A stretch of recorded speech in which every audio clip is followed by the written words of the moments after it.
Hello, everyone. Welcome to Supp Talk Radio. We are currently 12 weeks out from the New York Pro, where my guest looks to repeat his first place win in 2023. Additionally, he most recently placed a very impressive 8th in the Mr. Olympia contest.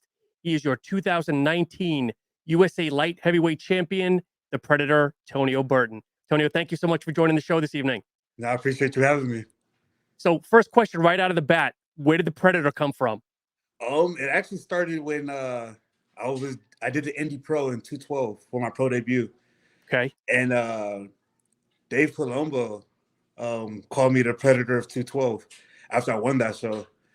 I was under the radar. Nobody knew who I was. Okay. I wasn't even talked about in the athletes, the lineup that comes out. They would talk about everyone. They would skip right over me and go to the next person. And I ended up coming to that show and winning. So after that, that's why Dave started calling me the Predator of 212. So you're almost like coming up like a sneak attack. Yeah. Yeah. So Tony, let's talk about Tonio as a high school student. I heard you played football. Uh-huh. And what position did you play? I played running back and corner. Okay. And were you really an athlete? Were you a jock, or were you just kind of playing football but more of an average kid? No, we were I had a group of, kids on our team, but we were one of the better in our region. Okay. And for when it came to football, I would like to say, I guess you can say jock. Okay. Always started. I always started win both ways. But I was on every specials team. We never left the field. And actually, my year in high school, we had 3 other kids also go to the pro level as well. Really? Get a chance in the pros. Mm-hmm. Okay. So did you go to college for ball, or? Yeah, I went to Feather River College first. Okay. A lot happened while I was in high school, so we did a UNR camp, and I remember at the UNR camp, their defensive coordinator came and told me to offer me a scholarship if I kept my grades up. Yeah. Okay. And my mom ended up getting sick and she had to do dialysis, so I was picking her up, or I was dropping her off and picking her up, so I missed a lot of school, and that set me back a lot. And I ended up going to junior college, and then from there I walked on to Arkansas. And what were you specializing in? What degree were you working towards? Oh my gosh, criminal justice. What's so funny about that? That's a great degree. No, nothing wrong with it. I just, like, when I talk to my little dudes now and we talk about college degrees, there's things like going for criminal justice, which is law enforcement, but it's like you don't need a degree to go into law enforcement. It gives you a few points to help in the academy, but it's not, you know what I mean? It's nothing to like, okay, I need to get a master's in this and it's going to do this for me here. But now you start from the bottom just like everyone else does. And it's funny because, like, statistically, if you look, 60% of people that get degrees from college don't go into that field. They go into something completely different. And you just wasted $50,000, $60,000 on a degree. Right. And that's what I tell them now too. Like, so like my oldest, his mom didn't go to college. Okay. And, she's thriving in her career. And so I tell him too, like, dude, college isn't a must for you. If you could get a scholarship for sports, so be it. But is it worth going and paying for and losing all this money going into debt? I probably wouldn't go that route again. No. So do you have any little athletes coming up? Yeah. Yeah. But my oldest, his name's Elias. He's a football player. He likes playing basketball. Okay. He's also into like shoes, Jordans. So he sells and trades online. That's a big thing. Yeah, that dude's crazy. And he cuts hair now. So he's 14 and he's a little barber now. Yeah. Wow. So he'll go to shops and they let him cut hair and everything. And then my youngest, he's a boxer. So that's his thing right now. Yeah. Interesting. How old is he? He's 13. Wow. So does your oldest want to go pro, or does he want to play in college, or is it still too early? He wants to play sports in college and everything, but I think more of his thing is he's an entrepreneur. Okay. He wants to start his own thing. I remember when he was he's still in middle school, but his elementary years, I would buy him candy from the store and in bulk, and he would go sell it at school. And love it. He would ask me how much was it, and he would always ask me how much was everything I bought, and I ask him why, and he goes, I need to know what my return of investment is. And I kind of looked at him like, who told you about that? It threw me off a little bit. but is he paying you back though for the initial? Not so now what I do is as he does everything, he Okay. sells everything or whatever. This is not his money to do whatever he wants with it. Okay. And you have to learn somehow. So either you're going to save or you're going to get things that are going to give you more back. So his shoes now, he has so many, but he started out with a pair and him selling it, he Yep. bought more and now he's trading them and he's, doing his own thing. So it's called his Full of Shoes. He's bought his own PlayStation 5. He does his own thing. Yeah. His own phone bill, everything. So you can tell him off air. I was watching a show earlier, and the remember Space Jam from the 90s with Michael Jordan? oh yeah. Okay. They were selling his sneakers that he wore in the movie $200,000. Oh wow. Yeah, because they were worn Michael Jordans. I just laughed because I know a lot of people that do that. That's a big industry right now, is Oh flipping yeah. sneakers. Mm-hmm. There's a pair of Jordans that I wanted. They were the black cats. They're all black. Okay. When they first came out, they were $300. Now you try to buy them, they're $1,200. So I'm like, why didn't I get them before? But that's why I leave that kind of game to him. Yeah, but if you win a couple of pro shows, though, that could be your little kind of prize to yourself. You treat to yourself. Right. I'm not a big sneakerhead, but yeah, I only That's started awesome. liking them because of my little dude and my coach. Okay. Yeah, he started, coming around me and talking to him about Jordan. So now I buy them now. So I don't know So how I now, feel about does your son wear them, or does he just kind of keep them waiting to flip them? both. Okay. So he's very careful with his shoes. Like it's crazy to where he'll bring his shoes and he keeps a pair in his backpack just in case he's ready to go do something else. Yeah. Or in case somebody wants to give him cash right there on the spot and says, "I'll buy them off your feet." Right. So let's talk about your entrance into, how did you go from football to bodybuilding? So when I was in Arkansas, I was with the Arkadelphia Reddies, and we're doing a camp over at their stadium, and an agent came up to me, Tyrone Hill, I can't think of his name, but Okay. he came to me and he was like, with your age, and the talent you have, why not just try to, get workouts now with these teams? And I had, two little dudes already at this time. So I was like, Okay. you know what? That's probably the better route to go. So we started doing that. And then I was in Miami working out with Green Bay and I was running the 40. And then that's when I hurt my hamstring. And Okay. my hamstring's always been an issue since college. My first college athletic trainer would say that my quads overpowered my hamstrings, which Oh, kept causing it to interesting. pull.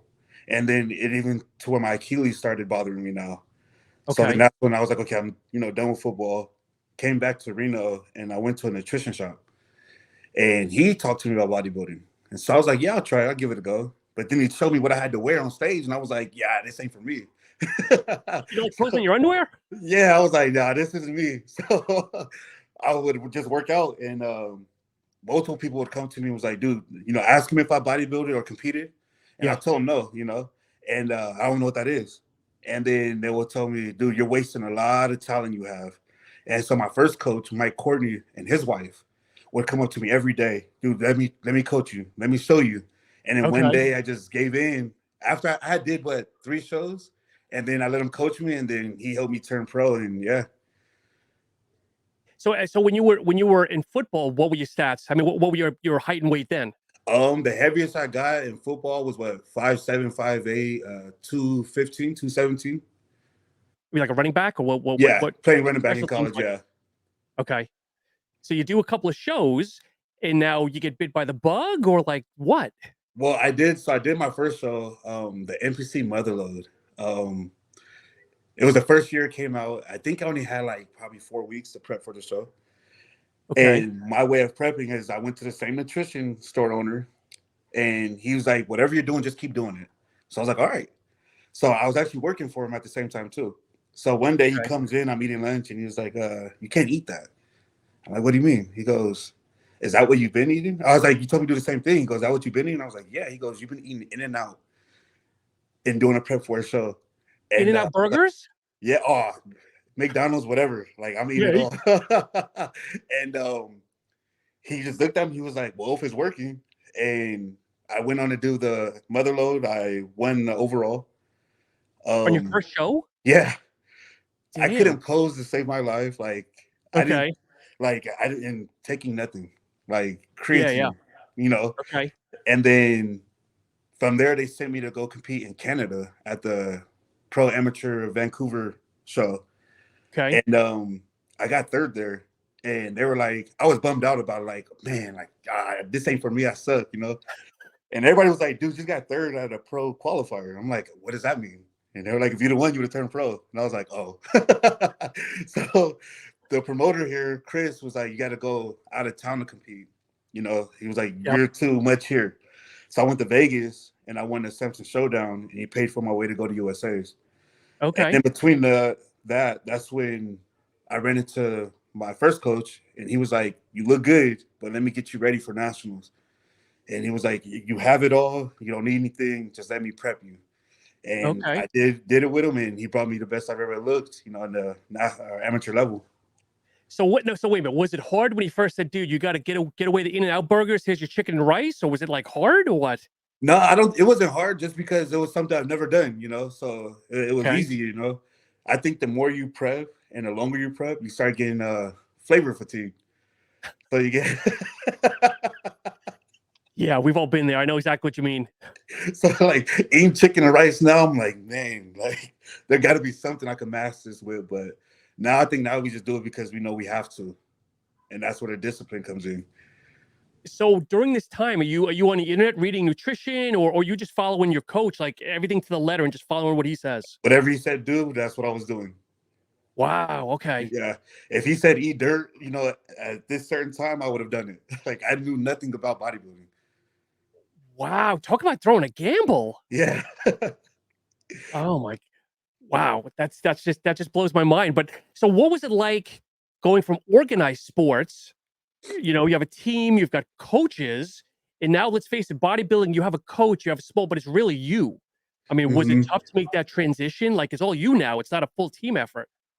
No, I think so. When it comes to that, I actually like bodybuilding as far as that goes, because I'm responsible for me now when I'm on stage doing my thing. But in a sense, it's the same thing, you know. Your coach can only tell you what to do and then prep you for what's to come. So same thing with football. You know, we can prepare you to learn how to hit, take a hit, learn these plays. But when you're on the field, you have to perform. You on your own, you know. Even in football, you can't really cover yourself and someone else too. You're gonna create a hole somewhere. So when it came to bodybuilding, I looked at it the same way. The better your circle and that support system and people you do have backing you, it's big, you know. Like when I did Olympia this past year with Justin, hearing him and, you know, being able to see him in the crowd, that actually was helping on stage, you know, because I know just how far to turn in my poses. You know, if I'm too far back or I need to scoot up more, you know, what am I not squeezing like I should be? Like I heard Justin the whole time. So So when you're doing your first couple of shows, are you thinking, I like this, I want to go pro, or are you just doing this like a hobby? I didn't. So my first show, Motherload, I was scared. I was terrified. Of course. Didn't know I was gonna throw up, pee, or, you know, poop on myself on stage. You know, it was so bad. But you know, and I didn't know what it meant in prejudging when you get moved to the center. You know, and I was in the center. Everybody went crazy, and I'm like, all right, like, I don't know what that means, but okay. You know, prejudging ends, and everyone's like, dude, have fun up there. Like, this show could be yours. You just gotta have fun now. You know. And so when I go back, after they explained to me what was going on, now my attitude's changed. Now I'm like, okay, this is getting exciting, you know, like, I think it's just adrenaline building, you know, and then hearing people who I don't even know scream my number and, you know, my name and everything. I think that's what I fell in love with, was hearing the fans. Okay. And that's why I think I have so much enjoyment when, you know, I am on stage and when I do get to meet new people and, you know, them telling me how they like me, you know, because growing up, it was the opposite. Really? Okay. Oh yeah. Yeah. Growing up, my earlier days, I was a bad kid. Okay. All right. Yeah. Very I hang out with the wrong crowd, you know, gang affiliated. You had to, especially where I was growing up at, you know, you had to be with some type of group. Now is Reno, I don't know Reno well enough. Is Reno generally like, is there different pockets, like bad areas, or is Reno like, because everybody hears of Vegas, like Vegas is the place to be, but is Reno almost like the outskirts, like nobody wants to go there, or? Yeah, so Reno's your smaller Vegas, way smaller, but at the same time, you know, every place has their bad spots, but and the northern part of Reno, like streets like Sutro, Whittakin, Montello, Adi, that's your more hot Like zone. Compton, like a little bit of Compton. Yeah, you know, that's more your hot zone, right? And you know, growing up over there, I was around nothing but Hispanics. You know, Okay. and that's why, yeah. Okay.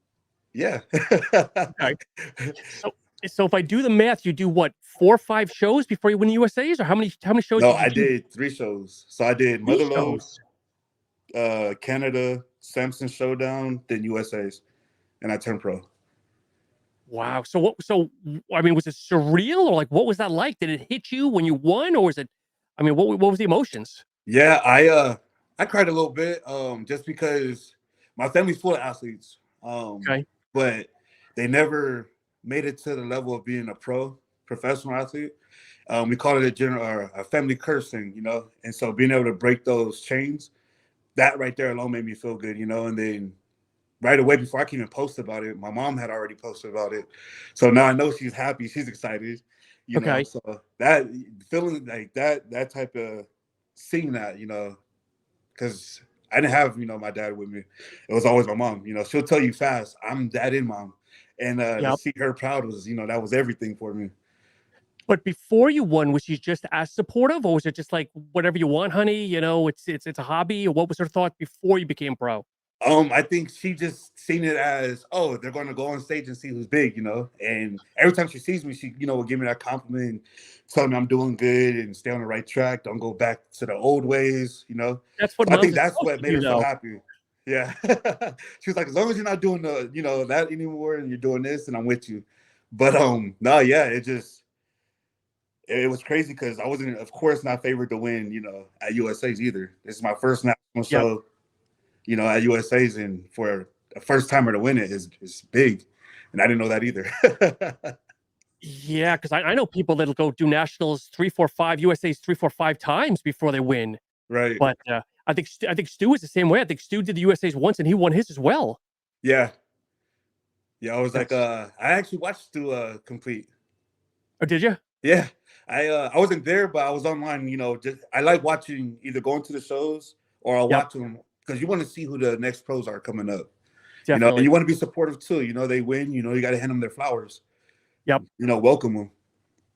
So now you win your card, and are Hmm. you thinking 212 right off the bat, or you're just thinking, well, because it's an easier transition because you're already at what, 195, 198? Right, 198. Yeah. Okay. And I saw, yeah, I was definitely thinking 212. Open For was the never, long haul, or is it temporary stay? Or is it no, still too I've early? never thought about open. Okay. I just 212, and I'm staying 212. I'm gonna be like flex, and I'm gonna win it, you know, 100 times, and Love it. Love it. you know, that was the goal all the way. But after in 2019, my friend Danny wanted me to. He was like, "Yo, just go to Tampa right now. You know, do the Tampa Pro next. You know, right away." And I was like, "Yeah, probably not. I'm gonna take some time off. You know." And Okay. then I wanted to do New York Pro in 2020, but Yep. COVID happened, Mm-hmm. so they postponed it. I thought they canceled it, so I didn't even look at shows for that whole year. I just, you know, focused on growing, Yep. you know, getting bigger. And it was a blessing and a curse because I definitely got bigger, but 2021, I'm fighting the scale for every show, like Indie Pro. Had to Yeah. Okay. fast from what, 9 p.m. the next day to 6 p.m. Yeah, from 9 p.m. to 6 p.m. I had to fast just to make weight. Wow. Yeah, and I was in the Okay. sauna for 2 hours before Jeez, dude. that. So it was bad. It was bad. And same thing with Olympia. I actually missed my weigh-ins at Olympia, to where I had to leave, go get in the sauna for an hour and a half, come back just to make weight. And that's why I was so flat prejudging. That's crazy. That's Hmm. crazy. So then when did you decide, you know what, 212 is not for me. It's time to start playing with the big boys. When after Olympia 212, I seen Sandy walking through the hallway, and I asked her, you know, what could I have done better? Or, you know, she said, get bigger. And I kind of Okay. like looked like, you know, and then my coach was on the phone. He was like, they just pretty much telling you need to leave 212. And I was like, because they know what happened with the scale and they're telling you to grow. So, Yeah. and then I ended up doing Legion Sports Fest right after that, like two weeks later, I think. Yeah. and Okay. open, and I placed fourth, my first open show. Were you happy with that, or? Oh yeah, because I mean, you had all these open guys, you had, you know, big names too doing it. So I was like, okay, well, I guess we're just gonna see where we stack, but I'm not gonna not do it, you know. And to get first call out, I remember Sean Clarita came up to me and was like, and they said 212 couldn't hang, because he did that one as well. Yeah. Okay. So yeah, it was good. Wow. So, you know, it's so interesting when you look at the generation of the 212 till now, how many people have come out of 212 and now moved into open. I mean, I don't know if Bonac was one of the first. There was Hottie and Bonac. I don't know if there was somebody before them that had kind of opened the door saying, look, 212 is behind us.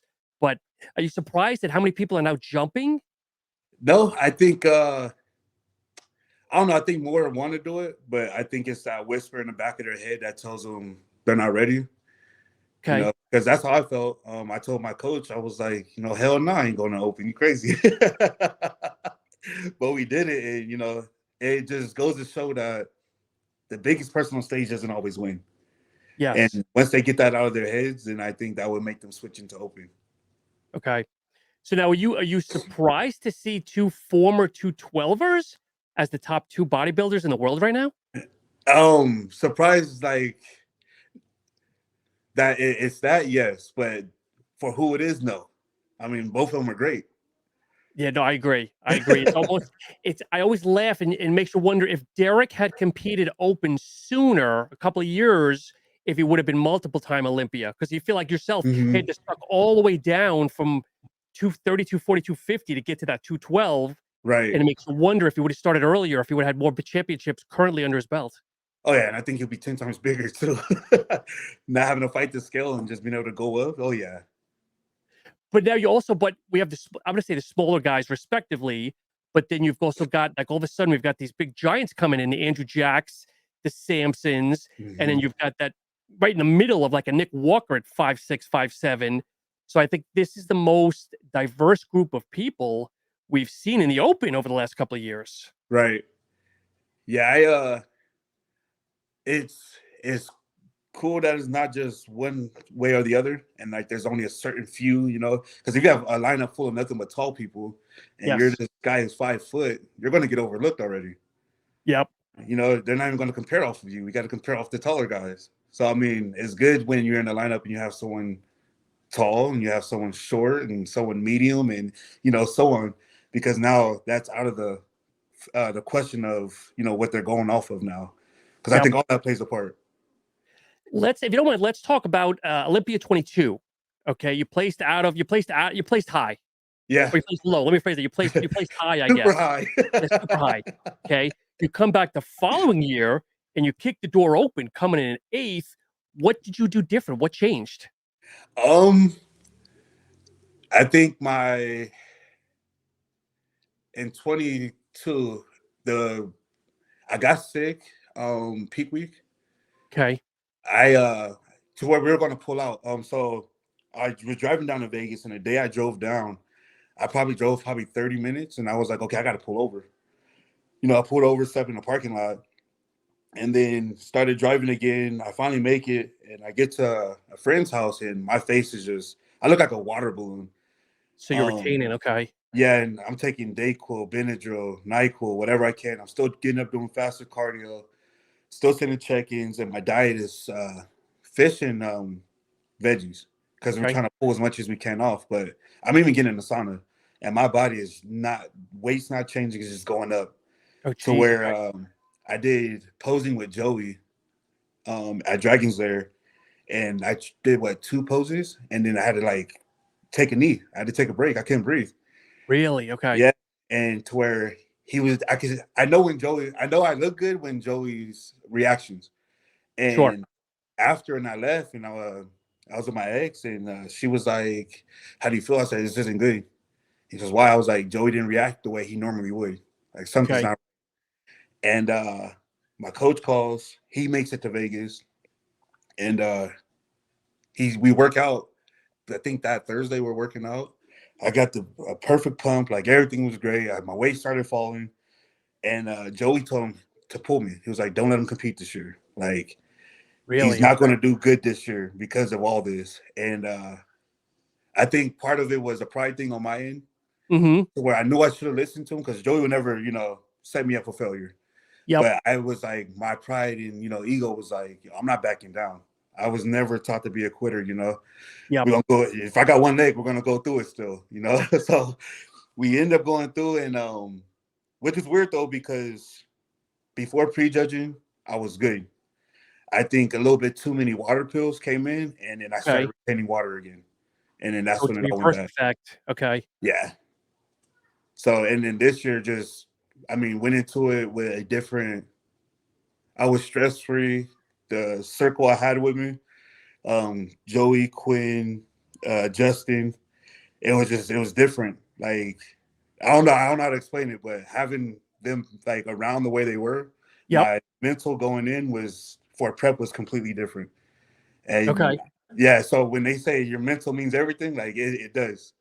Because I think that was the major difference was my circle changed, and I was out the way. I was more so by myself doing prep with them there texting me every day, checking up on me, making sure I'm good, what we need to do. I think I was in check-ins 3 times a week for Justin.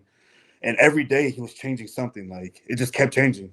Yeah. Which is crazy because a lot of it I've never done before. Like it's weird. Well, it tastes weird, but eating chicken in the morning, I'm like, nah, I'd just rather do my protein and oats. Don't give me chicken. But started doing that, my body started changing even more. Backstage was different. I was eating bacon. Because the sodium, you're probably indirectly sodium loading.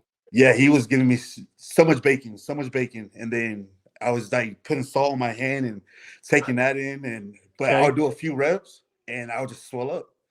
So when I went on stage, Justin was all about it. So I think that was the major difference with last year and this year. Him being with me the whole time. It's like he lived with me. When you say Justin Compton or no, Jacoby. Oh, Jacoby. Okay. So now be honest with people that are listening. You go to the Olympia. In your head, are you thinking, I just want to crack top 10? What are you thinking when you're pulling up and getting ready and saying, where do you want to be? And be honest with us. Oh, no. So when I was saying, leading up into Olympia that, we're going to break top 10, that was, man, that was me being humble, Okay. But when you're doubted so much, you got to, toot your own horn. And that's when I said it, top 10 was just me being nice. I'm getting closer than that. I'm shooting for top 5. There's no reason why I can't. Yep. And then, we we hit 8th, but I'm like, that's huge. I went from 16th, last 16th to 8th.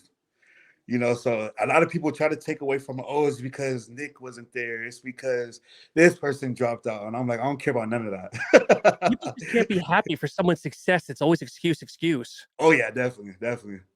It's always something. Some people are saying that if Nick was in, he would have won. So we don't know. Nobody knows. Right. So from what I'm hearing, you were happy then with 8th. Oh yeah, most definitely. I'm happy to do the Olympia when it's all said and done. Period. Okay. Now, how many people are bodybuilders who has never touched that stage? Yes. So just making it is big, and I think that's what people need to understand too, from fans to athletes as well, because you get athletes who show up and they don't do great, and then they don't show up for finals or they don't want to compete no more. And it's like, dude, you just made it to the biggest stage. Like that's an accomplishment. So you gotta be, you gotta be humble in all blessings. Just because something go your way doesn't mean it's bad. Send you up for something greater. Exactly. Tonio, talk to us about your going into prep. What your meals are like. Are you a high carb, low protein? Like, what are your macros? Not macros. People get too focused, but are you high protein, high carbs? Like, what are your meals generally? No, my protein is normal. I'll say 8 ounces chicken breast. I'm very, very plain. Rice, I think we're at about 200, 300 grams of rice. 5 meals a day. Not counting my protein shakes, but nothing too crazy. Usually it's higher, and I'll still drop weight with that. Okay. So I think that's Justin's biggest battle with me is keeping my weight up. Because we'll get it up, and then once we take out our refeeds, it just goes, which is crazy. Because we're a certain amount of weeks out, and 12 weeks. 12 weeks in New York. And he'll have me doing 3 refeeds a week, so just to help my weight stay up, and I still keep getting leaner too, so it works for us. Do you like eating, or do you have to like force feed yourself? No, I actually love to eat, especially when I'm not flavor fatigued. You know what I mean? I can Okay. eat all day. But now you mentioned you're plain, but do you use spices or anything on your chickens, or are you really just Oh plain yeah, no, I chicken? mean, yeah, it depends. Okay. I'll just probably throw some pink salt on there and then go Yep. at it. But Okay. as far as like, okay, I need sugar-free ketchup or no, I don't care for all that like that. I'll throw some hot sauce and lime or something on there and be good. There you go. And when it comes to training, what is your training like? Your high volume or low volume, or kind of what's your training look like? um, honestly, when it comes to rep counting or high volume, whatever, heavyweight, I just do what my body feels good to. So in other words, if I feel like I can go heavier, but I can still get reps in, then I'll do it that day. But if Sure. something's bothering me, then I'm not just gonna waste a day and be like I can't lift. I'm gonna just go a little lighter. I'm gonna focus more on my squeeze and stretch and feel it that way. But like yesterday I had legs. Um when I was on the hack squat, no matter what, I'm doing 20 reps. So whatever weight I get up Right. to, I'm hitting 20 reps. And I end up getting sixth place. If I can hit that 20, perfect. If I can't, I'll drop it and I have to hit 20 again. But Wow. yeah, so I don't know. It's kind of weird with do you go heavyweight and low reps or do you go high reps and I'm whatever weight goes on there, how many times I can Yeah. get it, I'm gonna get it. So And people need to understand that you have to do what's right for you, right. because obviously you could give me your program, but I won't work for me. I can tell you what I'm working on, and it might not work for you. Right. So we see pictures, and you look lean, and I mean that respectively. So are you doing minimal cardio, or what's your cardio like? Yeah, it's so I was always taught that stairs was king, get on the Yep. stairmaster, but with Justin is different. He's more of a bike, person and then taking a walk or whatever. Okay. So yeah, I wouldn't say it's minimal. We're up to about 30 minutes. Yeah, 30, 40 minutes. Sometimes I do a little extra. That's Okay. not including the walks I take either. So do you do that after a workout or on its own, like first thing in the morning? Yeah, I like doing faster. I like Okay. feeling that sweat in the morning, I feel like my day has started that way. Okay. And I feel better throughout the day. Now, if something's off, do you manipulate your food? Do you take up the cardio? What do you play with, or what does Justin have you play with? Oh yeah. So if something's not right, like my body didn't respond the way he wanted it to, he does Okay. whatever he needs to do. Like I don't know how he does it, but he'll change something little, and then I'll Okay. send pictures the next day, and we're back. So Okay. yeah, I don't know, like yeah, it's weird. Now you've openly announced that you're doing the New York Pro. hmm Is anything changing from the Olympia to the Pro, or are you going to almost do the same? Everything almost the same since you did so well at the Olympia. Right. Yeah. I think when each show peak week will change, Okay. but as far as how we're eating and supplements and all that's going, I think all that's been the same. Okay. Yeah. Interesting. Okay. Now you talk about supplements. You were Dragon Pharma. hmm What attracted you to them? I'm not as familiar as I should be with them. Looks like a good company. Yeah. So when they reached out, when they first reached out was right before I did Cal. Yeah, it was right before I did Cal, and they actually sent me products, and I was able to try it. And Okay. I went with Dragon one because of the name in itself, seeing the other athletes and their vibe, and I got to meet the owners of it. I feel like I fit. You Okay. know, my look fits. Like we have a pre-workout called Venom, and the flavor is Dragon's Blood, and they actually let me do the promo video to it, Oh, and nice. it fit. So not only I like the flavoring of their supplements and the taste, but it works. Uh, So Well, so I'm not here telling, oh, take this creatine, it's really great, but it's really bullshit. So I think that's why I went with Dragon in its own. It works, and I actually like it. I can actually take it, yep. and what I mean. Like there's other companies I've been with where it's like, yeah, I'm not drinking that shit. It's nasty. But You just want a face and a paycheck where you're standing behind a product you like, which is important. right. And it doesn't feel like a job at that point. Yep. You feel like you're with a family and you guys, you're sharing something together. So that's why I went with Dragon. Right away, it was just family vibes. And are they US based? No, yes. They're in Miami, actually. Oh, okay. All right. Yeah.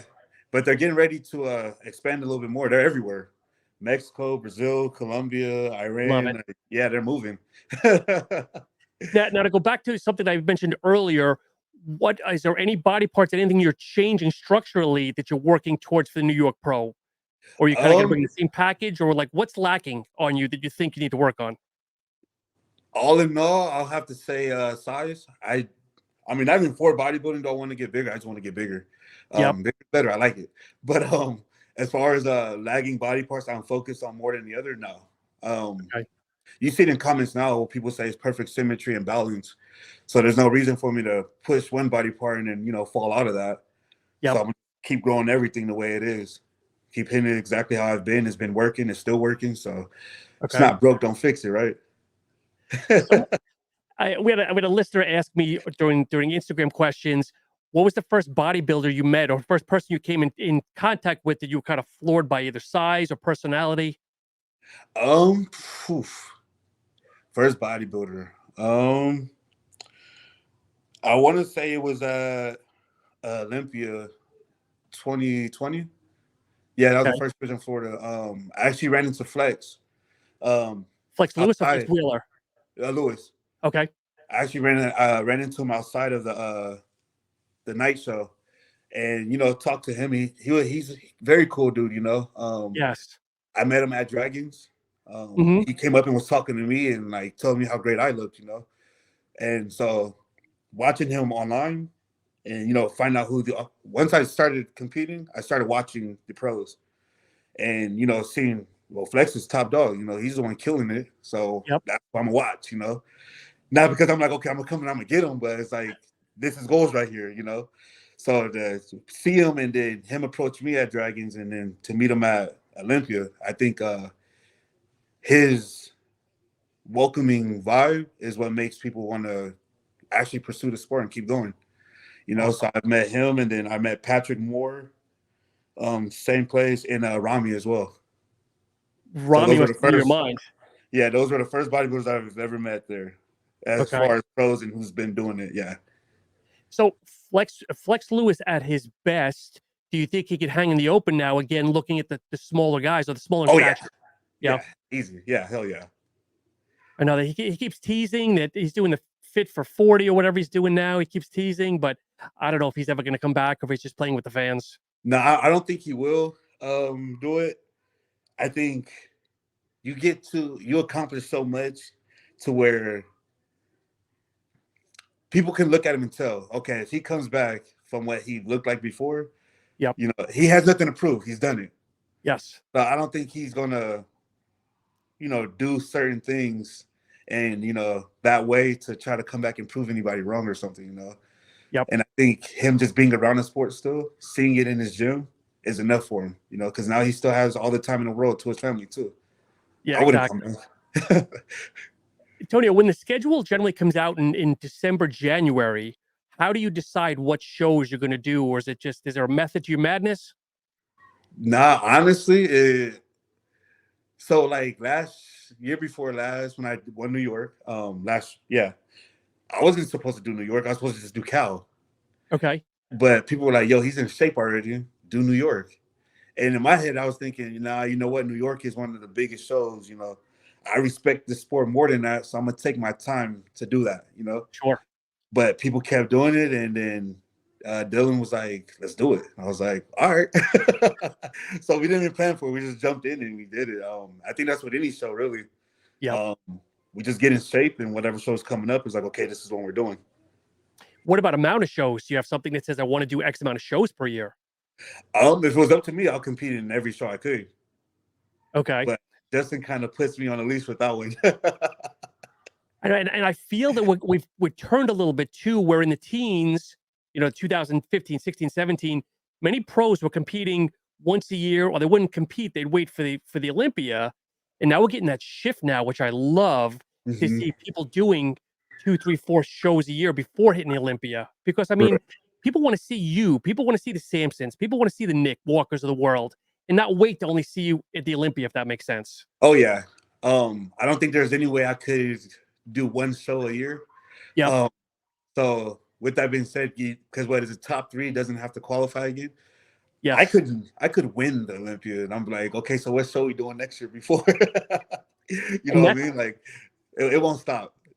And that's what I love about Samson right now, because for him, it's a business for him, but he does it for the fans. Right. And it's going to be interesting to see, like I didn't think, maybe said here or off air, that you'd love to see Samson show up at the New York Pro. Oh yeah, definitely. And like I said, if Samson showed up, Hottie showed up, Derek, Nick, whatever, I'm not gonna run. Like I said, no tail tucking. At the end of the day, I find out where I stand. I am seen next to the bigger guys, and that's the same thing they said happened with Dexter. Dexter Jackson. Sure. He finally stood next to someone in the top 5, and now they can see, okay, wait a minute, who is he? You know what I mean? Yep. So when at Olympia, when me and Samson were next to each other, we did the back double bicep. That picture went all over the internet. Okay. I looked so much bigger, you know what I mean? So stuff like that, when you get that circulating, then eyes are on you now. Let's see what he can do next to these people. What had a bigger impact on you, when you won your pro card or you won the New York Pro? Well, that's a good one. Emotional wise. When going pro. Okay. Going pro would have to be. Like I said, just because no one in the family's made it, that far. They didn't have the chance to. So to be able to do that, I think it helped with my nieces, my nephews, my little ones can see, okay, we can go pro too at what we're doing. And so, all of them are in sports, like whether it's soccer, basketball, boxing, football, they're all doing something. I try talking to baseball, but they won't do that one. You're such a humble and down-to-earth person. I mean, obviously, just from this conversation we've had here, has anything changed since you become a pro? Like as far as attitude-wise, or attitude, or just now people tapping you on the street, or people recognizing you, or anything, fandom, anything whatsoever? Oh yeah. I mean, from like I said, growing up, I was a bad kid.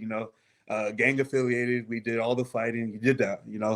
Yeah. Walking down the street, people would cross the street. Nobody wanted to talk.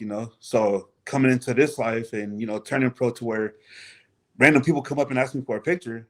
It's like, of course, in the middle of my workout. Justin hates it, by the way. We'll be working out. Yeah, we'll work out. He'll be like, hey, look, we're going to work out and then you guys can do this. And he'll look at me, stop fucking talking to everybody. I'm like, my bad, bro.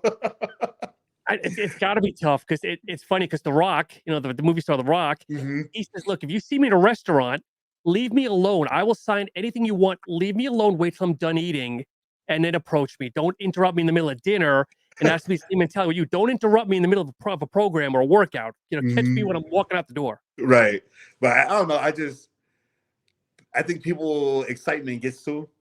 Yep. Because, so I'll move around gyms, like around this area, whether it's Reno, Carson, Fallon, Fernley, whatever.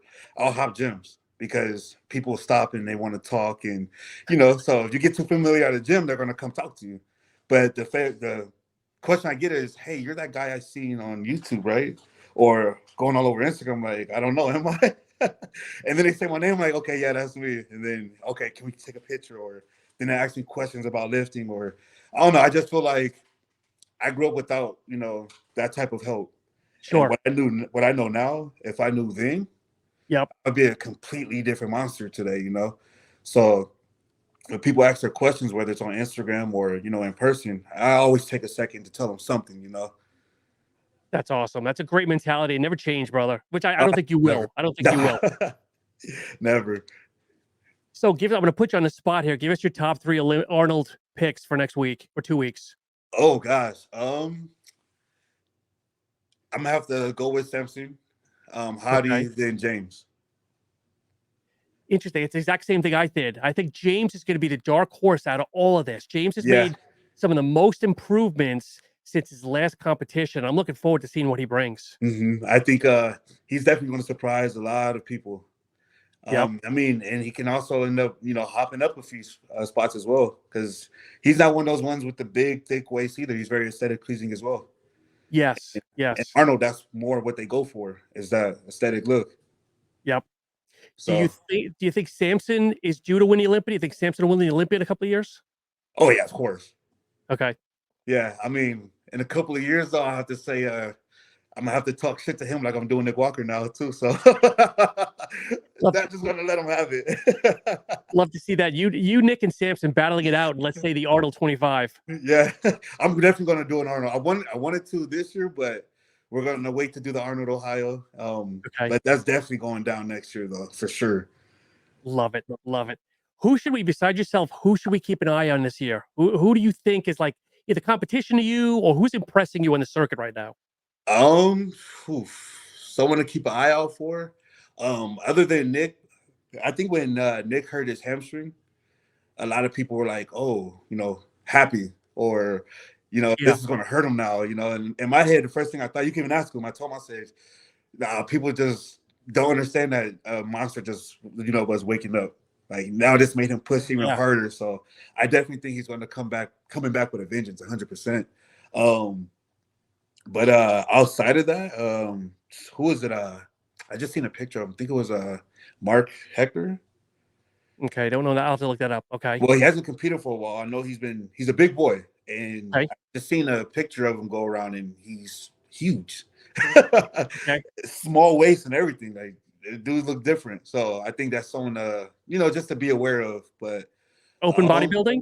Open? Yeah, bodybuilding open, yeah. Okay. You have for 212, you have Lucas Coelho. He has a new coach too, I believe. And he's coming back looking different. He's doing New York as well for 212. Oh, interesting. Okay. Yeah. So I think he has a good shot at winning that one. Stu, I know he's more motivated than ever coming back. It's a lot of new guys. It's a lot of new guys. Carlos Thomas, he's another one. I mean, from the front, that dude's a freak. I was gonna say, have you seen him in person? I haven't seen him, but people say he's like a cartoon character. He's like, he's ridiculous. What you see on Instagram is like that, but bigger. Like I said, from the front, dude's a freak. His back development, once that's there, I mean, there's not too many people who's gonna be able to stand with him. Wow. Okay. He also has a small waist. What's the end goal for you? Do you want to be Olympia or do you want to be top 3? Like, if 10 years you walk away, you retire, what do you want on your resume? 10 years before I retire, or let's say you retire in 10, 15 years, whatever your exit strategy is. My resume will say I've won the Olympia multiple times. Love it. Wow. Okay. Yeah, 100%. So will your frame hold a size to get you to, I don't know, 240, 250? Or what are you planning? What are you hoping to compete at the New York Pro? Yeah, I mean, put a number on it. So, I mean, we've been growing in 2 shows. As we know, we'll grow. I think New York, we could probably, on a high end, 228, 229-ish. The lower end, 223, 224. Okay. Yeah. Weird numbers, but Justin's good at picking his numbers, and we hit that mark somehow. So every time. Awesome. As we wind down, Tonio, is there anything that maybe people want to know more about you? Anything that maybe we haven't discussed, or anything you want to share as we wind down? There's just another stop before New York. You're kind enough to mention something. So you said it'll be a Dragon Pharma, hopefully. If people follow Dragon Pharma, there might be an announcement from you this week. Yes. So if they want to hear what's going on before New York Pro, Dragon Pharma is going to announce teaser there. Make sure you follow Tonio. Make sure you follow Dragon Pharma this week. Mm-hmm. And code Predator with them as well. Get up on their subs. Let me know how you like it. Go ahead. I was gonna say, will you be at the Arnold next week or in 2 weeks? No. I will actually be getting ready to travel again. Okay. Yeah. So I leave tomorrow and then I'll come back, and then not sure when, but then I'll fly back out again. Okay. Love it. A lot of traveling. Do you enjoy it though? Do you enjoy the travel or?